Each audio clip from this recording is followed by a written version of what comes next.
أعوذ بالله من الشيطان الرجيم بسم الله الرحمن الرحيم السلام عليكم ورحمة الله تعالى وبركاته mbokk yi nga xam ne ñoo baaxoo teewlu seen télé bu mag bi di Ndiobène TV xam ngeen de ñu ngi siyaara bu baax Cheikh Mouhamadul Mountakha di ko jiital ci ñaan yi ak ziyaara bi di ko ñaanal suñu borom guddal fanam te wéral ko ba yéene yi nga xam ne am na ko liggéeyal Serigne Touba mu def ko waaye di ñaanal Serigne Malick Diop xalifa Serigne Omar suñu borom yàggal ko fi te wéral ko yéene yi nga xam ne am na ko liggéeyal Serigne Omar mu def ko comme ni mu ko bëggee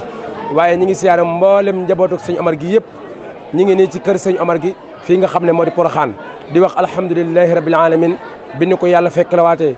daaw ñi ngi fi woon doon liggéeyal Serigne Touba ren gii nag ñi ngi fii di liggéeyal Serigne Touba nekk ci biir kër Serigne Omar Diop gi kër sëñ Omar Diop gi doon kër goo xam ne Serigne Assane Diop moom xam ngeen ne am na ci cër bu mag kon ñi ngi ñaan yàlla suñu borom defal ñu tawfeex ba lépp loo xam ne liggéeyee nañ ko Serigne Touba suñu borom defal na ko fii nag mooy kër sëñ Omar pàkk bi nga xam ne ci fii ci Porokhane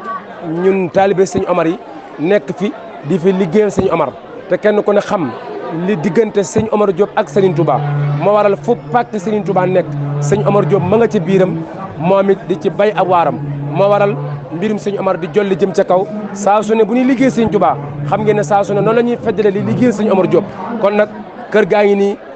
ñi ngi ñaan suñu borom defal ñu ko ay ati at ñu yàgg fee màggal di siyaara bu baax mboolem ñi nga xam ne ñoo nekk ci biir kër gi di siyaare xalifa kennal Serigne Touba jërë ngeen jëf